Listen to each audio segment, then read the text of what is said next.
Yawn mga idol, isang magandang bakbakan na naman for positioning, San Miguel Beermem kontra TNT Tropang Giga. Unang basket nga mga idol ay galing kay RR Pogoy, 5 puntos naman agad para kay Trolano, siya pa nga lang ang umi-score para sa SMB.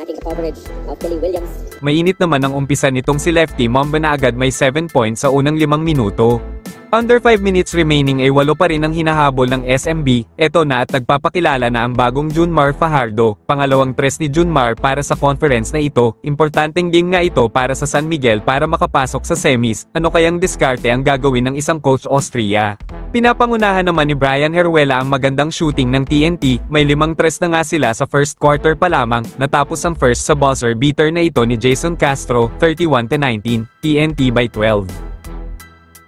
Second quarter ay ngayon palang ibabalik itong import ng San Miguel dahil wala nga siyang maiambag sa depensa maging opensa sa first quarter. Unti-unti na din tumatama itong mga tres ng San Miguel kaya naman baba sa 5 ang lamang ng TNT na kanina ay isang dose na. Maging ang number 1 3-point shooter ng SMB na si Marcia Lasseter ay pumutok na din. Reklamo na nga agad itong taga TNT matapos malaipat ang kalamangan sa San Miguel Beermen.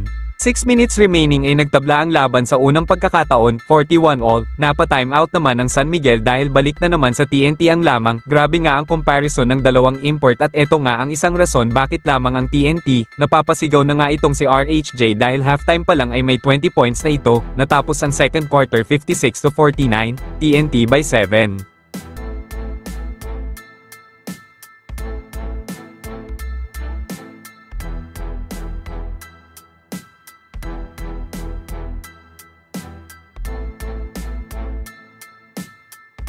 Third quarter ay agad inumpisahan ni RHJ ng isang tres para sa TNT, maaga na namang napa-timeout ang San Miguel dahil balik na naman sa isang 2-ina ang kalamangan, eto na naman ang puro reklamo na si Chris Ross, idol din ito dati pero mukhang kailangan na din niyang magretiro, gandang ikot naman ang ginawa dito ni CJ kaya baba sa 8 ang lamang ng TNT.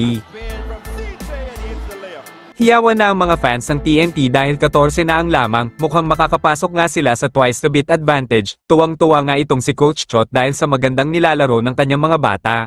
Maging itong si Poy RM ay napapa-heart-heart na sa camera, natapos ang third quarter 87-70, TNT by 17. Fourth quarter ay sinusubukang makahabol ng SMB sa pamamagitan ng tres. Simula nga ng malaipat itong si Thompson sa SMB ay mukhang nag-iba na ang laro nila, 8 minutes 44 seconds ay 18 pa rin ang hinahabol ng SMB. Mukhang best import na naman itong si RHJ mga idol dahil sa mga numerong kanyang pinapakita bawat laro, tinatawanan na din ng mga SMB fans itong import ng SMB dahil kahit walang depensa ay nawawala nito ang bola. Tuluyan na ngang natapos ang laro matapos pumasok ang tira ni Reyna Ambatak.